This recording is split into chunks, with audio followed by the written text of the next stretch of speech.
Okay, just a very quick one here. Why would a business do a profit budget? Why would it do a cash budget? I should really put it on the end of the other YouTube.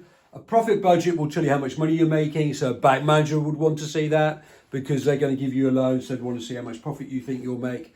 A cash budget, which is a cash flow, which we've already looked at today, will also tell you how much money you will need at certain months of the year. But in the long term, obviously, if you're a business, you would hope to pay off all of your cash deficits, but you will need to have a loan or an overdraft in the meantime to cover that period. Right. So a business is all about in the short term sorting out your cash problem and the long term making a profit on there. Right. So with a sole trader, private limited PLC. Sole trader has all these are legal types of business which are followed in the syllabus. Sole trader, private limited, PLC, partnership, limited, or a limited liability partnership, a community interest company, and a cooperative. Right, okay, very quickly. Sole trader on your own, easy to set up, however, unlimited liability, which means you can lose everything that you put into business as well as your house. Private limited company, we know all this. You can sell shares, a good way of raising money, but then they take part of the profits. The advantage is, though, you have limited liability and it's a shareholder who will be taking the risk. A PLC, this is a great big company that sells shares to everyone across the whole world. It's a PLC, so they will sell shares on the stock market. Once again, you buy your shares, that has limited liability, but then they own all the company.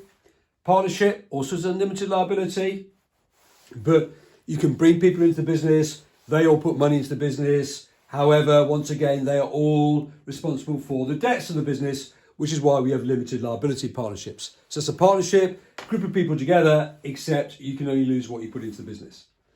I've never yet seen a question on the limited liability partnership, but it could come up. Nor have I seen a question on a community interest company. A community interest company runs in the interest of the community. They sort of make profit as much as possible to grow the business, and you can get grants and everything else to help you set up this business. But the idea is the whole business is meant to help the community. Now, because you are given grants, therefore you've got to be watched and you have to set up a board of trustees and you have to have directorships and everything else. Quite a complex procedure, but a way of being able to get a hold of money for the business. It can also not be political. A cooperative is a business that is set up that is probably owned by everybody working within that business. So therefore they have an equal say as to how the business should be run. So it's just a different way of running for business. Once again, it's a bit more of a community type project. There are no hierarchies within it. Everybody has an equal say in the business. So therefore it's going to be greater motivation for the workers, and these types of businesses can work really well.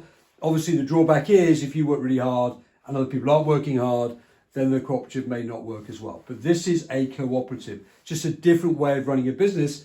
Once again, they will still want to make profits.